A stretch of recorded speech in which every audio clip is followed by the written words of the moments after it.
Good morning. It's February 28th, and this is To My Liberal Friends. Anyone that's watching the news lately will know that police are under fire in this country. And I'm not just talking about being shot at by criminals. We hear about police officers being shot on a weekly basis. Makes me wonder where the likes of Al Sharpton are when a police officer is killed in the line of duty.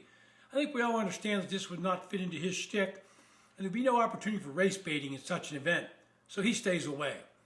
The biggest attack on police officers today is coming from politicians who want to appear to be supportive of those on the left that are calling to defund the police and in some cases abolish police departments. I think you could place those calling for this in two categories. First are people who are liberal, don't live in crime-ridden areas, but want to sound woke, so they parrot these calls with slogans to make them appear sympathetic to those that they need for electoral efforts. And two, career criminals that know if they fuel this movement, they will be able to commit crimes with impunity and little to no punishment. Coupled with this defund the police movement is the election of ultra-liberal district attorneys who want to pander to the left by refusing to prosecute certain crimes, abolish bail, and give criminals a free pass to be back on the street within hours of being arrested. This brings a high level of frustration to police officers who are willing to risk their lives each and every day, only to see the judicial system being turned upside down and the criminals they arrest walk right past them smiling as they walk out of police stations and courthouses. The poster child for the progressive district attorneys is LADA George Gascon. This past week, he suspended a prosecutor for allegedly referring to a convicted child molester and a suspected murder by his birth name and the pronouns that correspond to his sex rather than the name and pronouns he adopted after coming out as transgender. And he did this after he committed the crimes. This case goes back to 2014 when the defendant attacked a 10-year-old girl in the women's bathroom. James Tubbs, who is now 26, has changed his name and is now called Hannah.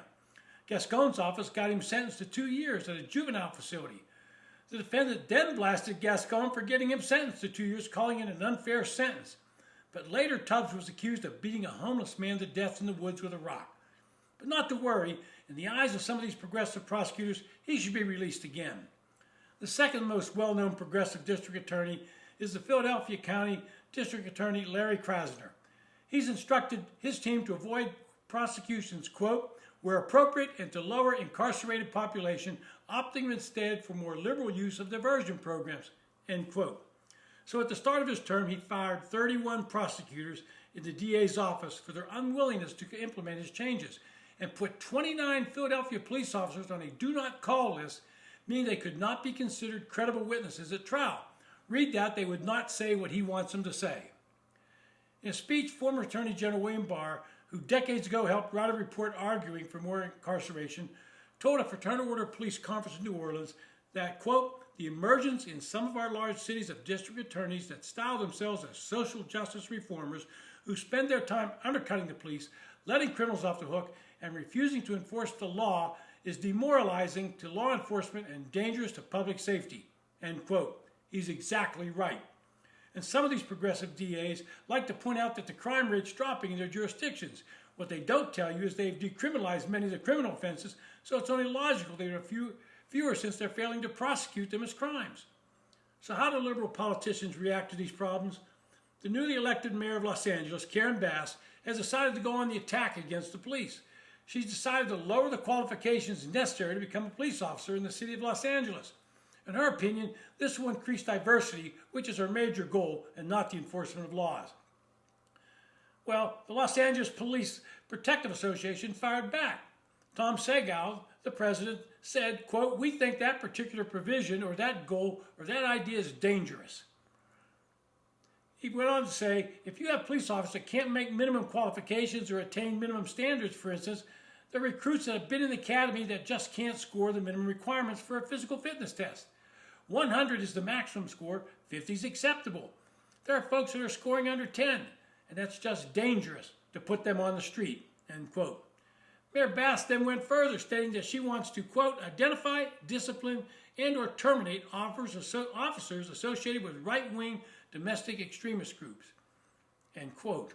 Well, Tom Segal responded correctly, in my opinion, by saying that we, at the Los Angeles Police Protective League, think it ought to be right-wing, left-wing, foreign, and domestic.